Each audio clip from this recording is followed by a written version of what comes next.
नजर। नमस्कार, मैं हूं प्रीति Simar. UP special bulletin Uttar Pradesh live में आपका स्वागत है। बुलेटिन की शुरुआत करते हैं और गोंडा से आ रही बड़ी खबर की ओर सबसे पहले रुक करते हैं, जहां पर 3 बहनों पर एसिड अटैक हुआ है। सोते समय वारदात को अंजाम दिया गया। एसिड अटैक में बड़ी बहन गंभीर रूप से घायल हुई है, झुलस गई है। 2 छोटी बहनों पर भी तेजाब के छींटे पड़े हैं और तीनों का जिला अस्पताल में इलाज चल रहा है। तीनों को जिला अस्पताल में भर्ती करवाया गया है। मौके पर पुलिस पहुंच चुकी है। एसओ ने एसिड अटैक की पुष्टि की है। परसपुर थाना क्षेत्र के पक्का गांव का ये पूरा मामला है, जहां पर रात के वक्त तीनों बहनें घर के अंदर सो रही थी और इस दौरान उन पर एसिड फेंका गया। इस एसिड अटैक में बड़ी बहन गंभीर रूप से घायल हुई है, जबकि 2 बहनें पर हल्के फुल्के तेजाब के छींटे पड़े हैं। हालांकि तीनों का इलाज जिला अस्पताल में चल रहा है, लेकिन कारण नहीं पता चल पाया कि आखिर किस वजह से उन पर यह एसिड अटैक हुआ। और इस पर ज्यादा जानकारी के साथ गोंडा से संवाददाता उमानाथ तिवारी हमारे साथ जुड़ गए हैं। उमानाथ तिवारी जी, क्या कारण पता चल पाया है कि आखिर किस लिए एसिड अटैक किया गया इन 3 नाबालिगों पर? जी नहीं प्रीति, अभी कारण तो इसका नहीं पता चला है, लेकिन ये परसपुर थाना क्षेत्र के पक्का गांव का पूरा मामला है जी। पीड़िता के पिता का कहना है कि उसकी 3 बेटियां हैं जो एक कमरे में सो रही थी। देर रात में करीब आधी रात के बाद जो है इस पर जो खिड़की लगी हुई थी कमरे में, उस खिड़की के जरिए इनके ऊपर एसिड फेंका गया है। जब बेटियों के चिल्लाने की आवाज उन्होंने सुनी तो दरवाजा खोलकर वो अंदर गए तो बेटियां गंभीर रूप से झुलसी हुई थी। फिर उनको लाकर पुलिस को सूचना दी गई और उनको लाकर हॉस्पिटल में एडमिट कराया गया है। फिलहाल उसके पिता का ये भी कहना है कि हमारी किसी से कोई रंजिश नहीं है और हमको किसी पर अभी कोई शक नहीं है, इसलिए उसने अभी तहरीर भी नहीं दी है। लेकिन पुलिस जो है वो पूरे मामले की जांच कर रही है और ये पता लगाने की कोशिश कर रही है कि इस तरह की जो लोमहर्षक वारदात है इसको आखिर किसने अंजाम दिया है, किसने इन बेटियों पर जो है वो तेजाब जैसी फेंकने जैसी घिनौनी हरकत की है। जी शुक्रिया उमानाथ जी हमारे साथ जुड़ने के लिए। इस तमाम जानकारी के लिए तो लगातार उत्तर प्रदेश में महिलाओं के खिलाफ अपराधों में इजाफा हो रहा है और एक और ऐसी घटना गोंडा से सामने आई है, जहां पर 3 बहनों पर सोते वक्त खिड़की से तेजाब फेंका गया। इसमें बड़ी बहन गंभीर रूप से घायल हुई है। हालांकि 2 बहनें भी अस्पताल में भर्ती हैं। तीनों का इलाज चल रहा है। और अब बात करते हैं हाथरस कांड की। हाथरस कांड पर बवाल थमने का नाम नहीं ले रहा। इस बीच राहुल और प्रियंका गांधी ने योगी सरकार पर निशाना साधते हुए उनसे असंवेदनशील और अनैतिक करार दिया है। उन्होंने कहा कि सरकार अपराध को रोकने की बजाय उसे बढ़ावा दे रही है। साथ ही उन्होंने कहा कि महिलाओं की सुरक्षा और अधिकारियों के लिए कांग्रेस ने सोशल मीडिया पर अभियान चलाया है ताकि महिलाओं की आवाज उठाई जा सके।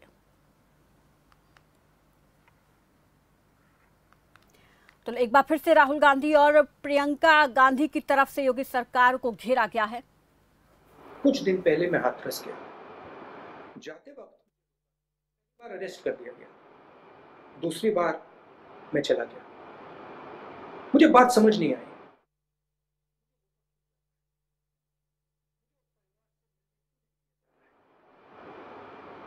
उनकी बेटी की हत्या हुई, उनकी बेटी का बलात्कार, मुझे क्यों रोका जा रहा है? जैसे मैं उस घर के अंदर पहुंचा, जैसे मैंने परिवार से बात करनी शुरू की, बात समझ आई। सरकार ने पीड़ितों पर आक्रमण शुरू कर रखा था। अपराधियों की मदद सरकार का काम नहीं होता है। अपराधियों की रक्षा सरकार का काम नहीं होता है। सरकार का काम पीड़ितों को न्याय देने का होता है, अपराधियों को जेल में डालने का। ये काम उत्तर प्रदेश की सरकार नहीं कर रही थी, इसीलिए मुझे रोका जा रहा था। मैं आपके माध्यम से कहना चाहता हूं, सरकार को कहना चाहता हूं, आप अपना काम करना शुरू कीजिए। अपराधियों को जेल में डालने का काम कीजिए, पीड़ितों को बचाने की और उनकी रक्षा करने का काम शुरू कीजिए। यह सिर्फ एक महिला की कहानी नहीं है, यह हिंदुस्तान में लाखों महिलाओं की कहानी है। लाखों महिलाएं सरकार की ओर देख रही है और सरकार अपना काम नहीं कर रही है। हम सबको सरकार पर दबाव डालना है, समाज को बदलना है, क्योंकि जो हमारी माताएं और बहनों के खिलाफ इस देश में किया जाता है वो सरासर अन्याय है। राहुल गांधी ने एक बार फिर से योगी सरकार को यहां पर आड़े हाथ ले हुए कई सवाल उठाए हैं। हालांकि उन्होंने सरकार को अनैतिक, असंवेदनशील करार दिया है और साथ ही ये कहा है कि योगी सरकार का जो काम है महिलाओं को सुरक्षा देने का, वो नहीं कर रही है। इस पर और ज्यादा बातचीत के लिए यूपी से ब्यूरो चीफ अमितेश श्रीवास्तव हमारे साथ जुड़ गए हैं। अमितेश जी, यहाँ पर विपक्ष जो है लगातार इस मामले को लेकर आवाज मुखर कर रहा है, योगी सरकार को लगातार सवालों के घेरे में खड़ा कर रहा है। और इस बीच अब राहुल गांधी एक बार फिर से ये सवाल पूछ रहे हैं कि आखिर सरकार की जो जिम्मेदारी है सरकार उसको निभा नहीं रही है। ऐसे में राहुल की इस प्रतिक्रिया पर क्या सत्ता पक्ष के किसी नेता का कोई बयान सामने आया है? देखिए प्रीति, राहुल गांधी ने पूरी तरीके से अब ट्विटर वार जो है वो छेड़ दिया है। ट्विटर पर उत्तर प्रदेश की योगी आदित्यनाथ सरकार पर सवाल खड़े कर रहे हैं और सरकार पर सवाल हाथरस घटना को लेकर हो रहे हैं। और इतना ही नहीं, राहुल गांधी के इस ट्विटर पे जो ही उन्होंने ट्वीट किया उसके बाद से उत्तर प्रदेश में जो बीजेपी के नेता हैं उन्होंने भी पलटवार किया है।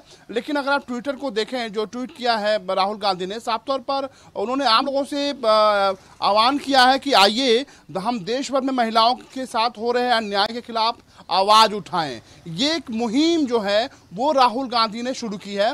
और उन्होंने साफ तौर पे कहा है कि जिस तरीके से हाथरस की घटना सामने आई उसके बाद से जो आरोपी अधिकारी हैं, जो लापरवाह अधिकारी हैं, उन पर कार्रवाई करने के बजाय, उनको जेल में डालने के बजाय उनको बचाने की जो कवायद है वो उत्तर प्रदेश की योगी आदित्यनाथ सरकार ने की है। ये बड़ा और गंभीर आरोप जो है वो राहुल गांधी ने लगाया है। और जाहिर सी बात है कि राहुल गांधी के ट्वीट के बाद से कांग्रेस के जो नेता हैं वो जरूर सरकार को भी घेरने की कोशिश कर रहे हैं तमाम। लेकिन पलटवार की तरफ से अगर बीजेपी की बात करें तो बीजेपी ने कहा है कि देखिए राहुल गांधी और कांग्रेस पार्टी इस मामले में पूरी तरीके से राजनीति कर रही है, सियासत कर रही है। हाथरस के जी बिल्कुल, यहाँ पर बीजेपी अगर विपक्ष सवाल उठाता है तो ये कहकर चुप करा दिया जाता है कि विपक्ष यहाँ पर मामले में राजनीति कर रहा है। अमितेश जी बने रहिए आप हमारे साथ। इस बीच लखनऊ से आ रही बड़ी खबर, पहले दर्शकों को बता दें, लखनऊ से बड़ी खबर सामने आ रही है जहाँ पर 3 तलाक पीड़िताओं को सरकारी नौकरी मिलेगी। योगी सरकार ने इसके लिए एक योजना तैयार की है। पीड़िताओं को सरकारी नौकरी देने का फैसला योगी सरकार की तरफ से कैबिनेट की बैठक में लिया गया है। बैठक में इस प्रस्ताव को मंजूरी मिली है जिसके तहत प्रदेश में 7,000 महिलाएं जो कि 3 तलाक से पीड़ित हैं, सालाना 6,000 रुपए सरकारी मदद भी उनको दी जाएगी। 3 तलाक पीड़िताओं के लिए सरकार की तरफ से कैबिनेट में बड़ा फैसला लिया गया है। सरकार ने फैसला लिया है कि अब इन पीड़िताओं को सरकारी नौकरी दी जाएगी। योगी सरकार ने इसके लिए योजना तैयार की है, पीड़िताओं को सरकारी नौकरी मिलेगी। सरकार के फैसले को जल्द कैबिनेट में भी मंजूरी मिलेगी। इस पर और ज्यादा जानकारी के साथ अमितेश श्रीवास्तव हमारे साथ लगातार बने हुए हैं। अमितेश जी, योगी सरकार की तरफ से बहुत बड़ा फैसला यहाँ पर 3 तलाक पीड़िताओं के लिए लिया गया है, क्या कुछ जानकारी मिल पा रही है? इसके तहत किस तरीके से योगी सरकार योजना बना रही है 3 तलाक पीड़िताओं की मदद की? देखिए प्रीति, उत्तर प्रदेश की योगी आदित्यनाथ सरकार 3 तलाक जो पीड़िता हैं उन पर मेहरबान दिख रही है और सरकार जल्द ही उनको बड़ा तोहफा देगी। और ये तोहफा जो है वो सरकारी मदद के रूप में होगी। पूरे उत्तर प्रदेश में अगर बात करें तो तकरीबन 7,000 से ज़्यादा की जो संख्या है वो 3 तलाक पीड़िताओं की है। आपको याद होगा प्रीति की 3 तलाक का जब बिल पास हुआ था उसके बाद से ही लगातार उत्तर प्रदेश की योगी आदित्यनाथ सरकार की भी तमाम पीड़िता हैं उन्होंने तारीफ की थी और ये कहा था कि योगी आदित्यनाथ सरकार लगातार उनके साथ है। और ऐसे में एक बड़ा तोहफा माना जा रहा है। जल्द ही इस पूरे मामले में कैबिनेट से एक आदेश जारी करके जो 3 तलाक पीड़िता हैं और उनको सरकारी मदद यानी तोहफे के रूप में दी जाएगी। और ये भी कहा जा रहा है कि तकरीबन 6,000 रुपए की जो पेंशन राशि है वो भी 3 तलाक पीड़िता हैं उनको दी जाएगी। तो आप कह सकते हैं कि उत्तर प्रदेश की योगी आदित्यनाथ सरकार 3 तलाक पीड़िता हैं उन पर मेहरबान है। इनकी संख्या पूरे उत्तर प्रदेश में तकरीबन 7 जी बिल्कुल, यहाँ पर 7,000 3 तलाक पीड़िताओं को योगी सरकार फायदा देने की योजना बना रही है। और चलिए आगे बढ़ते हैं। लखनऊ से एक और बड़ी खबर आपको बता दें, उपचुनाव की तैयारियों में सपा पूर्व सीएम अखिलेश यादव ने प्रत्याशियों की बैठक बुलाई है। उन्नाव देवरिया के प्रत्याशियों की बैठक होगी और आज उपचुनाव के प्रत्याशी घोषित किए जाएंगे। लखनऊ से एक और बड़ी खबर आपको बता दें, उन्नाव देवरिया के प्रत्याशियों की अहम बैठक आज होगी, जिसमें उपचुनाव के प्रत्याशियों के नाम का ऐलान कर दिया जाएगा। सपा प्रमुख जो हैं उनकी तरफ से, अखिलेश यादव की तरफ से उपचुनाव की तैयारियों को आगे बढ़ाते हुए प्रत्याशियों की एक अहम बैठक आज बुलाई है। अखिलेश हमारे साथ, माफ कीजिएगा, अमितेश हमारे साथ इस पर लगातार बने हुए हैं। अमितेश जी, क्या जानकारी मिल पा रही है इस बैठक को लेकर? कितने बजे शुरू होगी, क्या कुछ अहम रहेगा?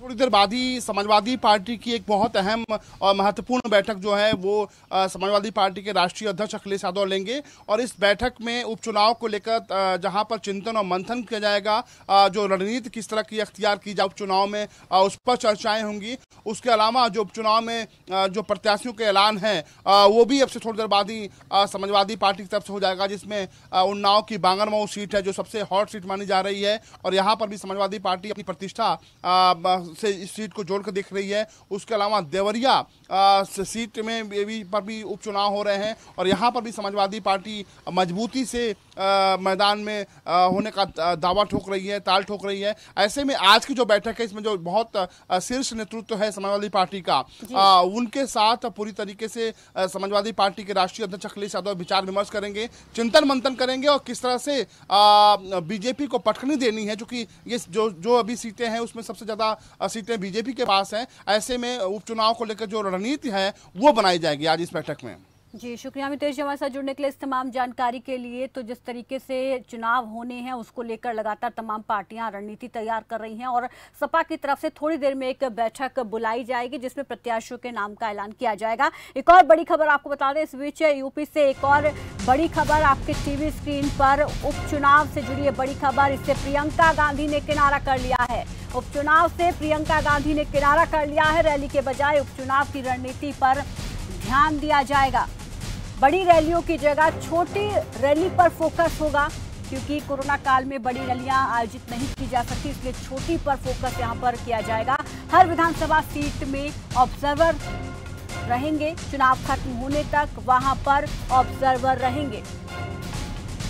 और एक बार फिर से अमितेश जी हमारे साथ जुड़ गए इस पर और ज्यादा जानकारी के साथ। अमितेश जी, यहाँ पर एक बड़ी खबर कि उपचुनाव से सोनिया गांधी ने किनारा कर लिया है और अब क्या कुछ रणनीति रहेगी फिर कांग्रेस की?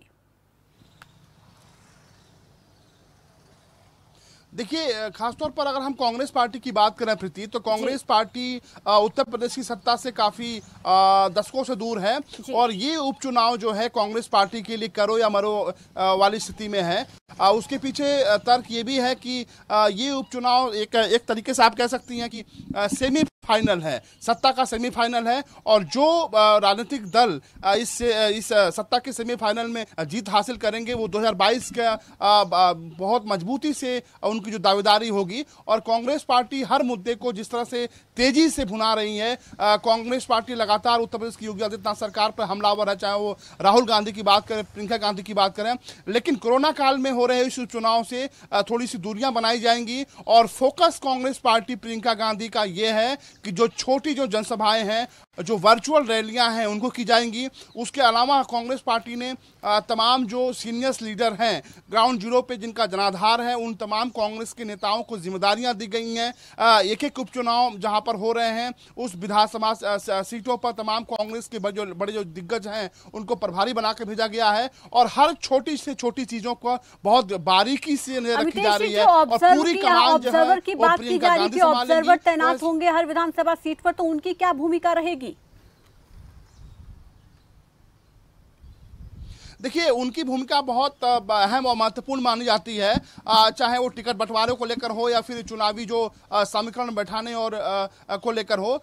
चूंकि वो बहुत जो दिग्गज कांग्रेस के नेता हैं जिनका जनाधार है और जातीय आधार पर जिनकी पकड़ होती है, ऐसे लोगों को कांग्रेस ने इस बार ऑब्जर्वर बनाया है, तो जाहिर सी बात है उनकी भूमिका बहुत महत्वपूर्ण होगी। मैंने पहले भी कहा प्रीति की कांग्रेस पार्टी करो या मरो वाली स्थिति में है, क्योंकि 2022 पर उसका पूरी तरीके से निगाहें हैं और ये उपचुनाव जो हो रहे हैं उत्तर प्रदेश में वो सत्ता का सेमीफाइनल है। ऐसे में प्रियंका गांधी सेमीफाइनल के तौर पर देखा जा रहा है और जो पार्टी सेमीफाइनल को पार करेगी उसकी ही उम्मीद लगाई जा सकती है कि वो 2022 में होने वाले विधानसभा चुनाव में सत्ता में काबिज होगी। चलिए आगे बढ़ते हैं। यूपी सरकार ने जहां सुप्रीम कोर्ट के आदेश के बाद 31,000 शिक्षकों की भर्ती के लिए नियुक्ति की सूची जारी कर दी है, तो यूपी के बेसिक शिक्षा मंत्री सतीश त्रिवेदी ने सूची जारी करने की पुष्टि की है। उन्होंने कहा कि बाकी पदों पर कोर्ट के फैसले के मुताबिक भर्ती की जाएगी। त्रिवेदी ने बताया कि बेसिक शिक्षा परिषद प्रयागराज द्वारा 31,277 अभ्यर्थियों की चयन सूची वेबसाइट पर अपलोड की गई है और इन सभी की नियुक्ति प्रक्रिया 16 अक्टूबर से शुरू हो जाएगी और उसी दिन कुल 34,594 शिक्षकों को नियुक्ति पत्र मिलेंगे। इससे पहले चयनित अभ्यर्थियों को संबंधित जिलों में 14 और 15 अक्टूबर को काउंसलिंग के लिए बुलाया गया है। बता दें कि यूपी के 69,000 शिक्षकों की भर्ती का मामला फंसा था, जिसमें से 31,161 पदों की भर्ती के लिए सुप्रीम कोर्ट ने मंजूरी दे दी थी।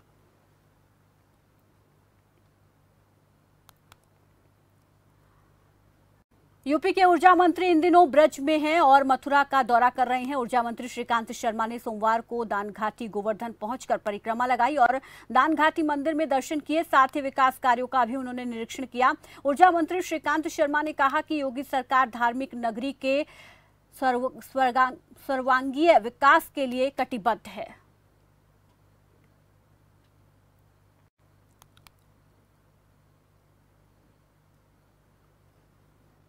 इस बीच लखनऊ से बड़ी खबर आपको बता दें, जहां पर मुख्य सचिव आर.के. तिवारी ने निर्देश जारी किया है, पराली जलाने वालों पर एफआईआर दर्ज की जाएगी।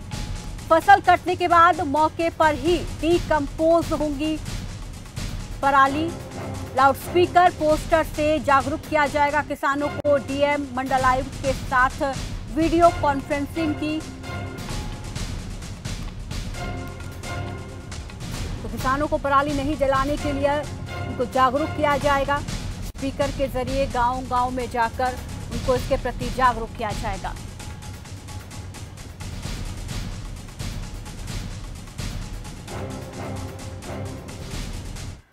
कानपुर के बिकरू कांड में पुलिस ने जो चार्जशीट कोर्ट में दाखिल की, उसमें थाना अध्यक्ष बिठूर सबसे प्रमुख गवाह हैं, जो दबिश देने गई टीम का हिस्सा थे और फायरिंग में घायल हो गए थे। पूर्व एसओ चौबेपुर विनय तिवारी के अलावा घटना वाले दिन टीम में शामिल एसओ कौशलेंद्र सिंह विकास दुबे के गुर्गे को पहचानते हैं। 8 पुलिसकर्मियों की हत्या के मामले के मुख्य गवाह कौशलेंद्र दोषियों को सजा दिलाने की बात कह रहे हैं। कौशलेंद्र प्रताप से हमारे संवाददाता कमलेश कुमार ने बातचीत की, सुनिए।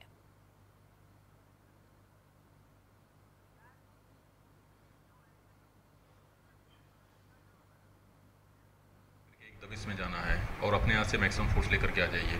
तो मैं अपने यहाँ से जो है करीबन 11 आदमी को लेकर के यहाँ से गया था, 2 गाड़ियों से लेकर के गया था।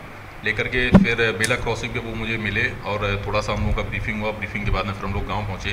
तो गांव में जो है पहुँचने के बाद में सीओ बिल्हौर साहब जो थे, उनके द्वारा जो है 3 टीमें बनाई गई। 3 टीमों में हमारी टीम को जो है बाएँ तरफ जाना था, उसके विकास दुबे के घर के बाएँ तरफ जाना था और एक टीम को सामने रुकना था, उसके दरवाजे पर रुकना था और दूसरी टीम को दाहिने तरफ जाना था। जैसे ही हम पूर्व नियोजित कार्यक्रम के हिसाब से मैं बाएं तरफ गया, लेकिन चूंकि वो लोग छतों पे पहले से थे और उन्होंने पहले से ही पूर्व की तैयारी करके रखी हुई थी। जैसे ही हम लोग पहुँचे तो उन्होंने जो है लगातार फायरिंग करना शुरू कर दिया। उसकी वजह से हमारे कई सारे साथी इंजर्ड भी हुए और मौके पे जो है कई सारे 8 जो है कर्मचारी जो हमारे शहीद भी हो गए थे। सर, इससे पहले भी विकास दुबे ने थाने में हत्या की थी, उसमें भी पुलिसकर्मी भी जो गवाह बनाए गए थे उन्होंने अपने बयान बदल दिए थे। क्या लगता है कि फिर इस तरह से बयान बदले जा सकते हैं और जो उसके साथी हैं उसको सजा नहीं मिल सकती? नहीं, इस मामले में मैं कहना चाहता हूं, क्योंकि पहले विकास दुबे जो है वो ख़त्म नहीं हुआ था, तो हो सकता है लोगों के मन में उसका एक भय व्याप्त हो। लेकिन वर्तमान समय की स्थिति जो है पुरानी स्थिति से जो है भिन्न हो गई है, क्योंकि विकास दुबे खत्म हो गया और उसके कई सारे साथी भी खत्म हो गए हैं। तो मुझे नहीं लगता है कि अब किसी के ऊपर इस तरह का कोई भी प्रेशर होगा। और फिर दूसरी चीज़ है कि उस समय जो है कोई पुलिसकर्मी की हत्या नहीं हुई थी। इस बार हमारे 8 पुलिसकर्मियों की हत्या हुई है, ठीक है। तो इसमें मुझे नहीं लगता है कि कोई भी पुलिसकर्मी जो है गवाही से मुकरेगा या हॉस्टाइल होगा। कानपुर से कैमरा पर्सन सोम शुक्ला के साथ कमलेश कुमार, खबर फास्ट। तो हमारे साथ इस पर और ज्यादा जानकारी के लिए संवाददाता कमलेश कुमार जुड़ गए हैं। कमलेश जी, आपने कौश शैलेंद्र जो कि मुख्य गवाह हैं बिकरू कांड के, उनसे आपने बातचीत की और इस पूरे मामले में हालांकि जो मुख्य आरोपी था विकास दुबे वो एनकाउंटर में मारा जा चुका है, लेकिन अभी भी बहुत सारे ऐसे अनसुलझे पहलू हैं जिनको सुलझाने की पुलिस अभी कोशिश कर रही है। बातचीत के दौरान इसमें फिलहाल और क्या कुछ अपडेट मिल पा रही है, क्या कुछ खास और उन्होंने कहा इस पूरे मामले को लेकर कि और क्या कुछ है ऐसा जिस पर पुलिस लगातार जांच कर रही है? देखिए प्रीति, आपको बता दें कि जिस तरह से गैंगस्टर विकास दुबे के घर दबी जेल पुलिस गई थी, वहां पर 8 पुलिसकर्मी शहीद हुए थे। उसकी चार्जशीट कोर्ट में दाखिल कर दी गई है और इसमें करीब 102 गवाह बनाए गए हैं, लेकिन जो अधिकतर है पुलिसकर्मी हैं। लेकिन जब जो थाना प्रभारी हैं वो इसमें मुख्य गवाह के रूप में सामने आए, क्योंकि ये चश्मदीद गवाह मौके पर मौजूद थे जिस वक्त ये घटना हुई थी। उस वक्त ये एक टीम के साथ में थे और घायल हुए थे। घायल होने के बाद इनको मुख्य गवाह बनाया गया है और जो थाना प्रभारी कौशलेंद्र प्रताप है, उनसे जब बात की गई तो उनसे एक सवाल कहीं न कहीं उठता है, क्योंकि इससे पहले भी विकास दुबे ने सिवनी थाने के अंदर घुसकर हत्या की थी। उसमें भी पुलिसकर्मी ही गवाह बनाए गए थे, लेकिन जिस वक्त उसको सजा होनी थी उस वक्त पुलिसकर्मियों ने अपनी गवाही बदल दी थी, जिससे विकास दुबे कहीं न कहीं छूट गया था। लेकिन एक सबसे बड़ा सवाल उठता है कि जिस तरह से इसमें 102 गवाह बनाए गए हैं और सबसे अधिक पुलिसकर्मी हैं, उसको लेकर कहीं न कहीं अगर सवाल बदले जाते हैं। जो आरोपी बंद है, इसमें करीब 42 आरोपी है, जिसमें 6 का एनकाउंटर हो चुका है और करीब 36 आरोपी जेल में है। लेकिन अगर पुलिसकर्मी अपने बयान बदलते हैं तो कहीं न कहीं फिर आरोपी जी बिल्कुल, लेकिन अब उम्मीदें की जा सकती है क्योंकि पहले कहीं ना कहीं विकास दुबे का डर होगा पुलिसकर्मियों के, जिसके चलते उन्होंने बयान बदले, लेकिन अब जो 200 गवाह बने हैं पुलिसकर्मी, शायद